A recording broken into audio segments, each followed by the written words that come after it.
বলো বাবা হাই বলো। হাই। Good morning. তোমরা সবাই কেমন আছো? আমরা খুব ভালো আছি। এখন আমরা সকালে খাবার খাবো, তাই না বাবা? হ্যাঁ, এই যে কি খাবো সোনা? ডিম সিদ্ধ, খিচুড়ি। এই যে ডিম সিদ্ধ খিচুড়ি, তাই না? আর সঙ্গে আছে পাপড়।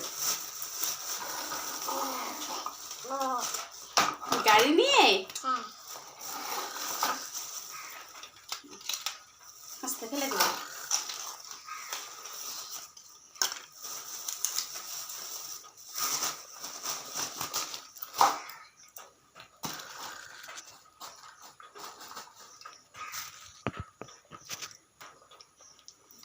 টাটা করে দাও, তাহলে এবার খাওয়া যাক। Tata tata.